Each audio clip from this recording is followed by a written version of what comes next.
It's a disco night in the city of Boston, the celebration of summer, Donna Summer Roller Disco, and in the studio, I've got Kinfolk, Donna Summer's nephew, Omega Red. How you doing, my man? What's up, Boston? Omega Red's in the building. Holla at your red Negro.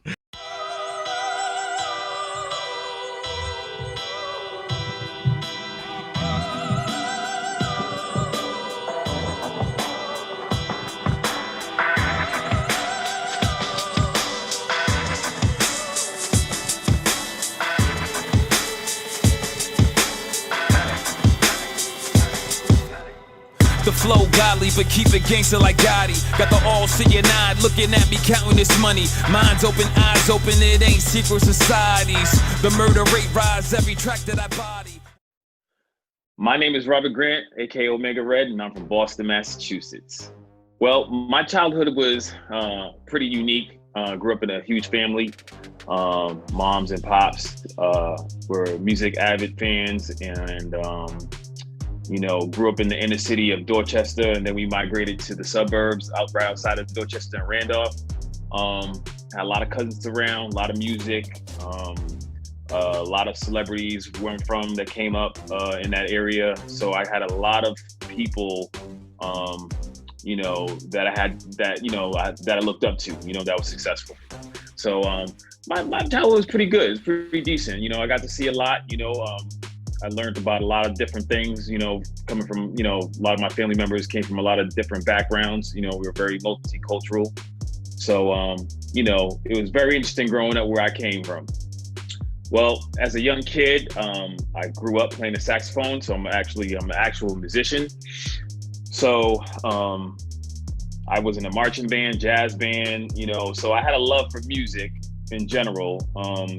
But I also had a really famous aunt. She was in the, she won 5 Grammys in the music industry, and she was they call her a pop cultural icon, queen of disco. Her name was Donna Summer. So, I didn't really know too much about her when I was young, as like a young kid. But as I got older and we started to get closer, I started to see, who she was and what she was doing. And then, of course, I would always see her at, family events and stuff like that. But we really got close music-wise when I started to really get into the industry and make a name for myself. So, she's seen I was taking this really serious. So at that point, that's when, we started to work together. We worked together a few times before we got a record down that was on my last album. But yeah. It was a great journey, and working with my aunt, I learned a lot from her. She passed down a lot of knowledge to me. So the record that we have is called Angel. So yeah, you guys can check that out. But that record, it was a really big record, really big feature for me as well. Coming up, and in this, I dabble in the streets a little bit. I used to get in a lot of fights. But, that's through high school. I got kicked out of high school one time and I had to go to another high school. Used to fight a lot. But, I went in the Air Force for about 4 years and I got out and, I still had the hustler mentality, the hustler mind. So that, unfortunately, that ended up putting me in a 3.5-year stint in jail. So I had to sit down for about 3.5 years. And that was a tough period in time in my life because, I got to really see who my friends were and, and who's really there for me.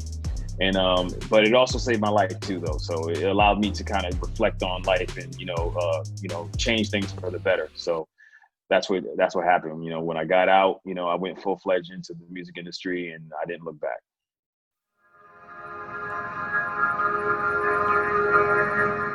I'm joined by Benny the Butcher. This is D from the Projects. Rick G. Dr. Kelly Lucci. Hey, what's up, Mr. D. Wilson? It's Michelle Visa. I'm Nishar Muhammad. TJ Iceberg. This is How I Came Up. This is How I Came Up. And this is How I Came Up. How you doing? My name is Sam Hill, host of How I Came Up. Do you have a success story that you would like to share with the world? If so, please go to ScoBlueTV.com and submit that story. And just maybe we'll allow you to share that story with the rest of the world.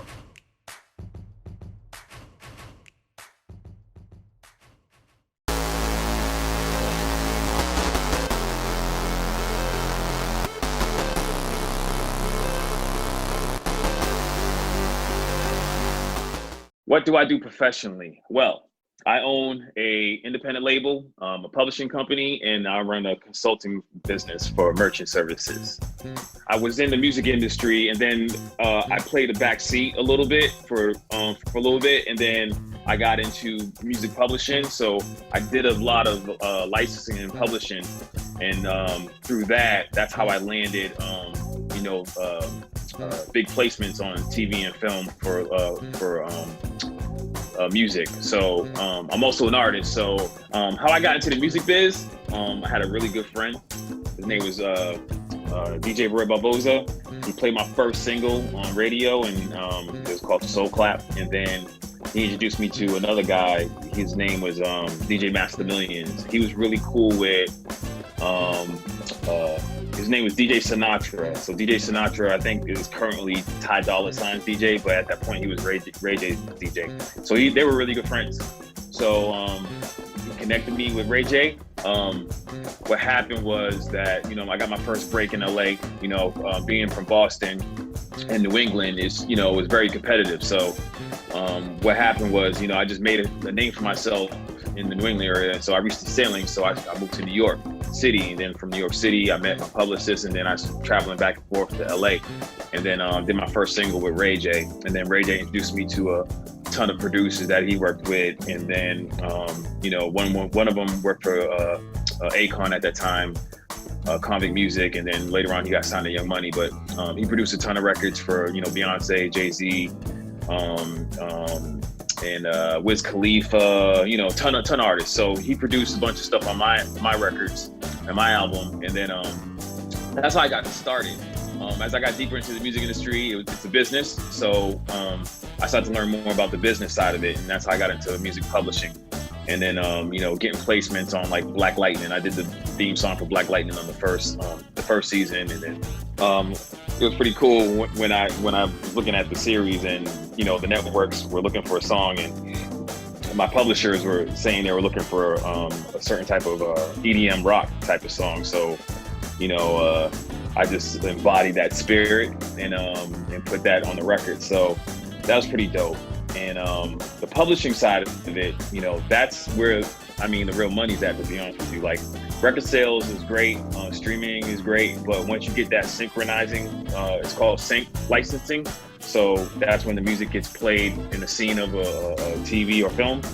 So that's where the real money's at, So those royalties, they last a long time.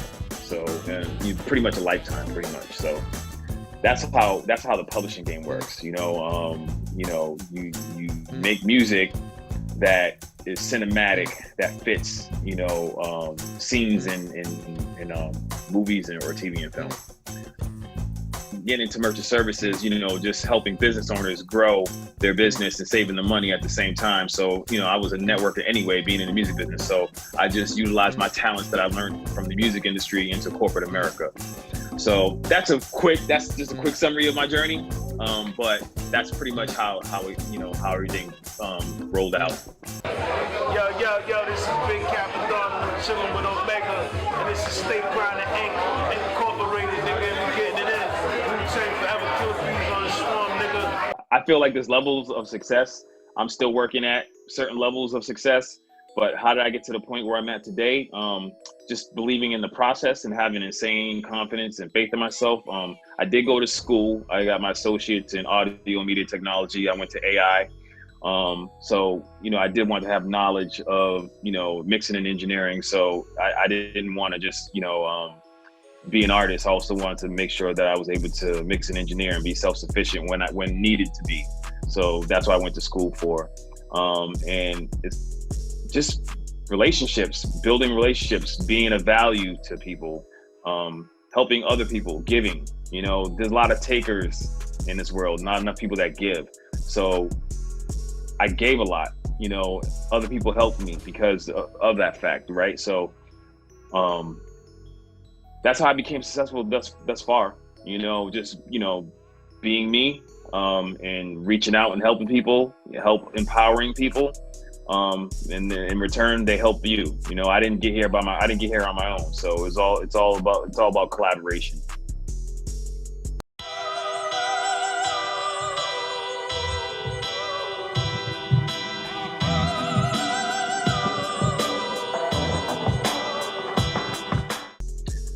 Okay, so currently I just released a video. It's called Master. I shot it out here in Buffalo. This is where I'm living now. I've been out here for 10 years. And I shot it with a director called, name was Derek Rocco, good friend of mine. And we just released that video. And I'm currently working on my new album, The Red Tape Volume 4. I'm coming back from behind the scenes and pushing my agenda. I just started a clothing line called Stay Grinding Clothing. It's just not a clothing brand, it's a way of life. It's for everybody who, who's part of that stay grinding culture, who get up every day to try to achieve their dreams and goals, to be successful. That's what my culture embodies. So that message can resonate with people from Main Street to Wall Street. So that's what I'm working on right now. I'm working on building this lifestyle and culture. I don't think the end game for me, I don't think that I will have an end game. I think I will be constantly evolving as a person and as a musician and as a businessman. I don't think that there's ever going to be an end to what I do. I just think there's going to be me passing down generational legacy and being more of a, I would say, humanitarian, or what's it called when you angel investor, or I just want to be able to shift cultures and just pass down generational wealth. But I don't think there's ever going to be an end game to what I'm doing.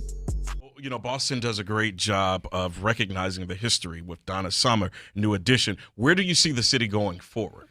Well, I mean, I still work with a lot of artists in Boston, so I'm all about evolution and let the young generation take over, so I mean, I feel like a few of them are doing a great job at taking it over. Yeah. So I feel like very talented artists here, always have been. Absolutely. A lot of them got to get the business side of it though, because it's a business. I work with many different artists and many different genres. As a musician, I grew up playing saxophone, so I can cross all genres. So I don't really look at music as I don't look at genres like other people category genres. I just like music. So I collaborate with people from country to rock to hip hop to R&B to jazz to EDM. There's really no limit. When you look at my discography, you'll see that I have my discography is very diverse and versatile. So I go working from people from like Ray J to KRS-One. I got a song with KRS-One, and then currently working on something potentially with Luke James. He's a huge country star right now. So stuff like that. So I can work with anybody. Any musician, any genre. I can cross any genres. And I didn't want to be pigeonholed either. That's a lot of, when I came up, I was doing a lot of underground hip hop, but I realized that a lot of artists where I was from, I think they had a ceiling because they just did one particular style of music, and I just grew up listening to everything. So, that allowed me to evolve as a musician. And I'm a constant learner of music too. I'm still learning about new things. I learn from the young people too. The new generation that's coming up, I learn from everybody. I don't have a sweet spot, but my love is just music.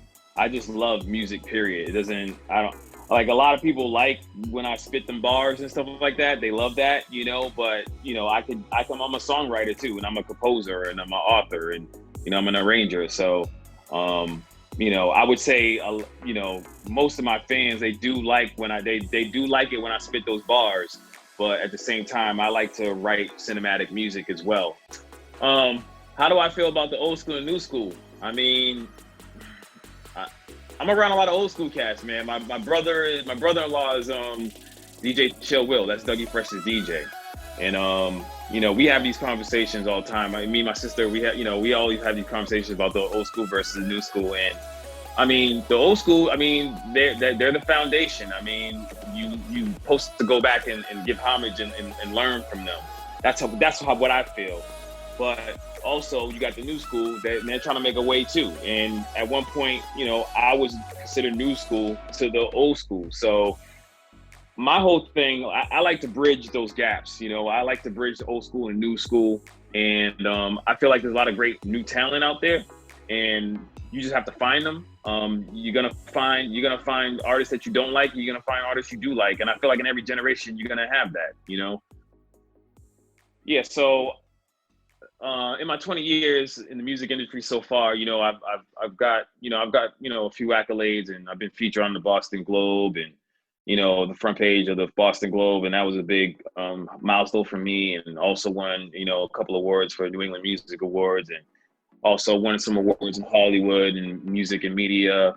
Also, I just finished another record with 88 Keys. I think he produced No Church in the Wild with Jay-Z and Kanye. So I just actually got done working with him on my next single called Home Sweet Home. So yeah, I mean, I've just been blessed to be able to work with like great artists and producers, and you know, that's it, man. How you can find me, you just go straight to my website. It's OmegaRedSuperFan.com. That's OmegaRedSuperFan.com. All my Twitter, all my handles, social media is Omega Red Superfan. That's how you can reach out to me on all social media platforms. Hit me up, I'll get right back at you. Y'all, this is Robert Grant, aka Omega Red, and you are watching How I Came Up.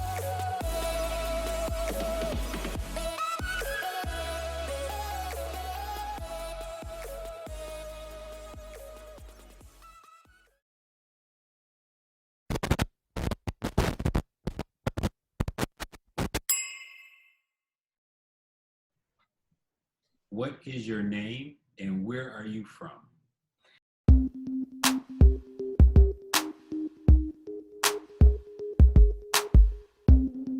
Hello, my name is Sam Hill. I'm the host of How I Came Up. How I Came Up is a platform for our entrepreneurs and professionals to share their successes and their struggles. And hopefully they'll give us some tips to success. Now let's get to it. This is How I Came Up.